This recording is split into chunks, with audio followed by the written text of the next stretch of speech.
wonder, where'd my future go? And you know where it went? The conservatives put a kibosh to that. They want to keep on doing the same thing we've been doing for 70 years and no changes. They kill new industries when they trying to get it off the ground. They keep on bailing out old industries. And I want to put a stop to that. And if you're in the future business, well, then you're a Democrat. So I'm a Democrat.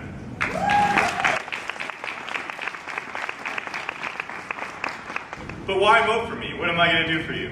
Well, I want to talk about that for a moment. We all know we have major economic problems.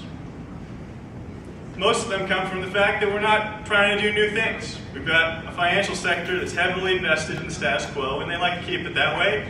And if that causes them to go bankrupt, they'll just ask for money from the government.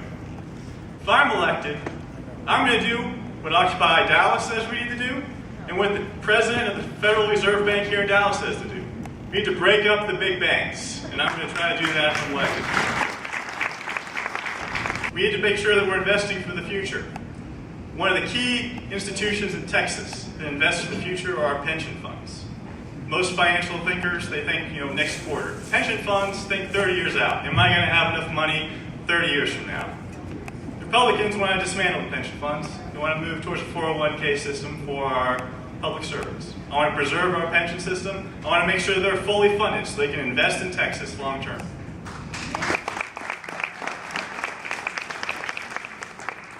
We need to adequately fund our schools.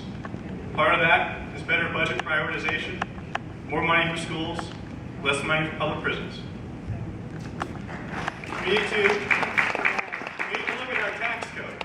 For instance, about 10 years ago, they passed a tax exemption for natural gas. The idea being to stimulate the natural gas industry. It worked. Good job. We have a booming natural gas industry, and now that tax exemption is costing us $1 billion a year. That's $1 billion a year I'd like to dedicate towards our schools. I would vote to get rid of that tax exemption. We also need to look at non-tax revenue sources. Now, you would think that Republicans would be all about these things, but they never talk about it. For instance, North Dakota has a state-owned deposit bank.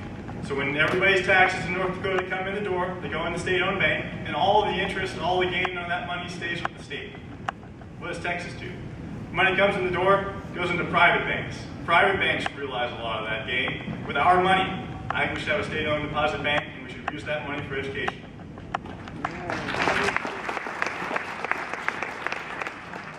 Some of the private high schools nowadays, they're going to school longer for 4 days a week. And on the 5th day, the kids are placed in a paid internship program to earn money for their school.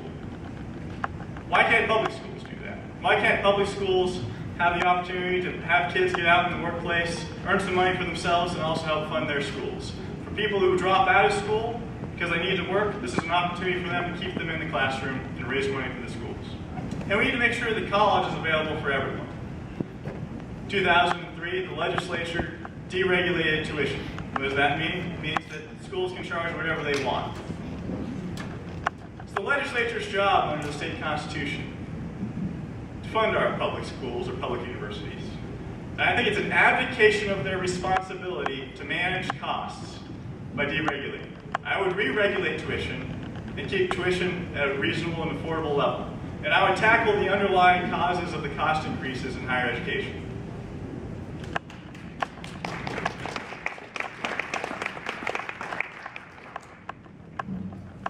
Healthcare is a major problem in our state. It's a major problem on the Texas state budget.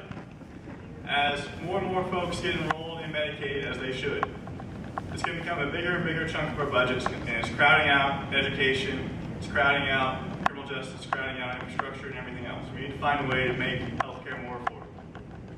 I believe you need to tackle the healthcare problem on the supply side. We have the same number of medical students in school today as we did in 1996, but our population has grown incredibly since then. We need more doctors, we need more nurses, we need more medical professionals. I think that we need to build more medical schools. Collin County is going to need a new public hospital within the decade. Why not do both at the same time?